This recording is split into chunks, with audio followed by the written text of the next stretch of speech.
മഹാകവി VC. Balakrishna Panicker അനുസ്മരണവും 17ാമത് award സമർപ്പണവും 19-ന് ഊരകം കൂറ്റാളൂർ സ്വബഹ് സ്ക്വയറിൽ നടക്കുമെന്ന് സംഘാടകർ വാർത്താസമ്മേളനത്തിൽ അറിയിച്ചു. എക്കണോമിക്സ് ആൻഡ് സ്റ്റാറ്റിസ്റ്റിക്സ് വകുപ്പിൽ നിന്ന് താലൂക്ക് സ്റ്റാറ്റിസ്റ്റിക്കൽ ഓഫീസറായി വിരമിച്ച മലപ്പുറം സ്വദേശി ശങ്കരനാരായണനാണ് ഇക്കുറി അവാർഡിനായി തെരഞ്ഞെടുക്കപ്പെട്ടിട്ടുള്ളത്. Doctor B R. അംബേദ്കർ ലഘുജീവചരിത്രം, കോലങ്ങൾ, ശ്രീനാരായണ ഗുരു ജീവിതം, കാലം, കാഴ്ചപ്പാട്, ഓർമ്മപുരാണം എന്നീ പുസ്തകങ്ങളുടെ രചയിതാവാണ് അദ്ദേഹം. ആകാശവാണിയിൽ സുഭക്ഷിതം, കഥകൾ, പുസ്തകാസ്വാദനം എന്നീ പരിപാടികളും അവതരിപ്പിക്കാറുണ്ട്. വി.സിയുടെ 113ാം ചരമദിനത്തോടനുബന്ധിച്ച് വി.സി. സ്മാരക ഗ്രന്ഥാലയം ഒരുക്കിയ ചടങ്ങിൽ അവാർഡ് വിതരണം ചെയ്യും. ചടങ്ങ് രാവിലെ 9:30 ബ്ലോക്ക് പ്രസിഡന്റ് മണ്ണിൽ ബൻസീറ ടീച്ചർ ഉദ്ഘാടനം ചെയ്യും. ഊരകം ഗ്രാമപഞ്ചായത്ത് പ്രസിഡന്റ് കെ. മൻസൂർ കോയത്തങ്ങൾ പുരസ്കാര സമർപ്പണം നടത്തും. സാഹിത്യകാരൻ എം.ജെ. ശ്രീചിത്രൻ വി.സി. അനുസ്മരണ പ്രഭാഷണം നടത്തും. ഹിന്ദി കവി സനൽ കക്കാട് എന്നിവർ പങ്കെടുക്കും. വാർത്താസമ്മേളനത്തിൽ T P. Sankaran master, K P. Somanathan, U. Sulaiman master, K. Girish Kumar എന്നിവർ പങ്കെടുത്തു.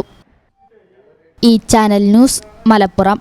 ഞങ്ങളെപ്പറ്റി നിങ്ങൾക്കല്ലേ കൂടുതൽ അറിയുന്നത്? പരിശുദ്ധിയുടെ സുവർണ പാരമ്പര്യം. Hayath golden diamonds, Valanchery.